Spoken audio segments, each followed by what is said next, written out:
Non, pas parfaite, parce que forcément très triste de la blessure d'Anatole.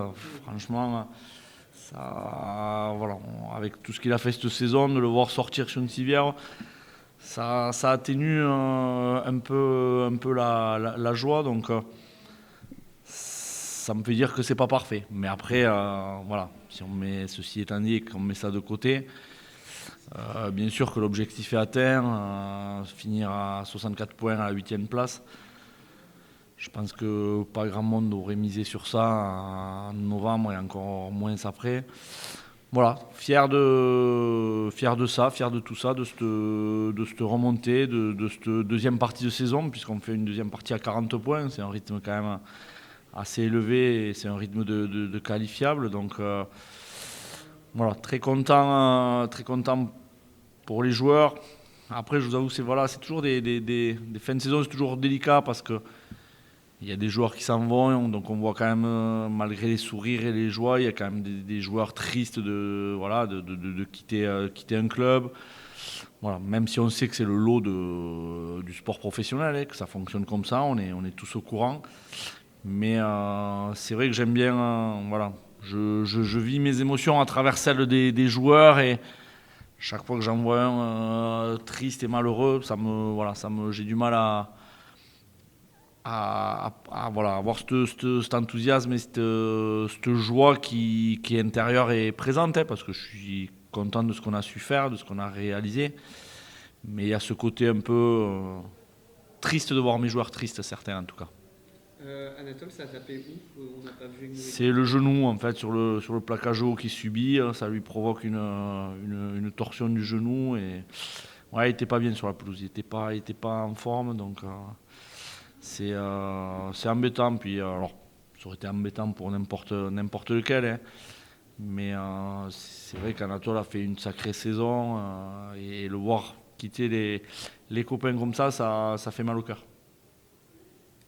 On a vu Adrien aussi qui est sorti, qui était avec des filles. Ouais, Adrien aussi, blessure sous le pied. J'espère que c'est pas trop grave, mais bon, il a senti craquer aussi. Voilà, les corps ont lâché un peu, hein, forcément, hein. 11 mois de compétition, l'aspect psychologique a été rude durant toutes ces semaines, tous ces mois. Toujours remettre le couvert. Peut-être un relâchement inconscient de fin de saison qui fait qu'on est moins concentré, attentionné. Enfin, je sais pas, hein, mais c'est toujours embêtant d'avoir des joueurs blessés. Ouais. Il va y avoir un. Pardon. Si on devait dresser un bilan de cette saison, est-ce que tu pourrais définir finalement? Bah, à chaud, j'ai envie de dire que le bilan est forcément positif, hein. De toute façon, l'objectif du début de saison il était clair, hein, c'était de faire mieux que la saison passée. Donc à ce niveau-là, l'objectif est atteint. Aujourd'hui, assez tôt dans la saison, autour du mois de janvier, il y a 2 championnats qui sont créés. On a vite vu les 7 premiers qui allaient se batailler pour les 6 premières places. Et il y avait un deuxième championnat où pendant longtemps, toutes les équipes étaient menacées par un potentiel barrage. Et finalement, on finit premier de ce deuxième championnat. Donc c'est plutôt gratifiant, plutôt positif. Voilà, on fera un vrai bilan peut-être un peu plus poussé en interne avec mon staff, mais forcément que terminer 8e. Puis au-delà du classement, c'est voilà, la manière, on ne s'est jamais renié, on a proposé du jeu, je trouve, plutôt intéressant. On a réussi à gagner un vrai public, à créer une ferveur ici à Pompidou, à avoir régulièrement 5, 6, 7, 8 000 personnes. Voilà, c'est un tout qui a pris petit à petit, donc le bilan peut être que positif, hein. On n'oublie pas que c'est que notre deuxième saison en Pro D2. On dit souvent que le plus dur c'est la confirmation, et puis finalement, voilà, malgré un début très poussif, on est là. Et puis je me rappelle très vite, hein, de toute façon dans la saison, quand on était dans le dur, j'avais dit il n'y a qu'un classement qui compte, c'est celui du 16 mai. Et bien voilà, le 16 mai on est 8e, donc on est fiers de ça. Cette ferveur, cet engouement, vous êtes allé les voir là, le 16e damier à la fin et la banda qu'il y avait en dessous, etc. Ça fait plaisir de voir Pompidou qui devient. Ouais, bien sûr. Même si je vous avoue que j'aurais aimé qu'on arrive à allumer plus d'étincelles dans ce match. En toute objectivité, il était pas très beau ce match, hein. Sur le bord, on s'est un peu emmerdé, hein. Il n'y avait pas de rythme, il n'y avait pas de. Voilà, il y avait des séquences courtes, mêlées, touches, des bobos. C'était très poussif, hein. On aurait aimé générer plus d'étincelles, plus de folie.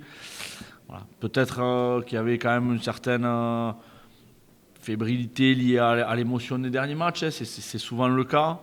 Voilà. Heureusement, Angoulême aussi avait un peu fait tourner et pas envoyé ses meilleurs joueurs parce que je sais pas comment ça serait passé avec toutes les forces vives, mais voilà. Mais là, je fais le coach qui fait la fine bouche parce que je suis en train de vous dire que je suis pas content trop de ce qu'on a pu faire et finalement, on a marqué quand même 39 points, donc.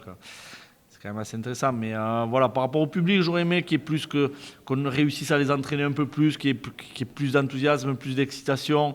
On l'a senti par moments, mais on n'a pas mis assez de folie dans notre jeu pour exciter la foule. Mais en tout cas, voilà, ils ont su répondre présent tout au long de la saison, même cet hiver quand c'était compliqué, il y a eu du monde. On est très content de d'avoir créé cette ferveur et on les remercie énormément parce que on sait combien le 16e homme est important dans le rugby aujourd'hui. Et donc, voilà, j'espère que ce n'est que le début de futures belles et grandes choses. Mathieu nous a dit le premier essai, c'est une combinaison faite maison cette semaine, apprise exprès pour leur défense. Fier de. Ouais, ben toujours, hein, Ils ont bien travaillé. quand on travaille quelque chose et que voilà, ça a été un essai tableau noir, c'est vrai que c'était récité parfaitement. C'est toujours plaisant ce genre d'essai. Mais après, voilà, ils l'ont sorti au bon moment, ils l'ont très bien exécuté, donc c'est plutôt cool. Ouais. C'est Mais ça manque. aussi. Mais tout à fait, de toute façon, je vous l'avais dit hier en conférence, malgré le relâchement normal et une baisse un peu de concentration au quotidien, ils avaient vraiment envie de bien finir et sérieux, ils ont été plus ou moins. Après, voilà, il y a des situations, on s'est un peu enflammé, des pénalités jouées vite. J'avais le pilote aujourd'hui, Lucas, qui était en mode un peu tranquille et j'aurais aimé qu'il soit un peu plus sérieux. Mais bon, est-ce que je peux lui reprocher ça? Un petit peu, je lui ai dit, mais bon, il est pardonné. Ouais, et toi, tu vas prendre des vacances 2 aussi un peu. Tu pars pas avec eux. Non, bon, je pense qu'ils vont bien s'amuser, ils vont bien en profiter. Voilà, nous, on va souffler, décompresser, mais bon, ça ne nous empêchera pas de le fêter ce soir quand même. Le revers de cette belle médaille, c'est qu'en terminant 8e, vous mettez la barre haut, et que la saison prochaine, on vous attend dans la bagarre pour la qualif. C'est ça.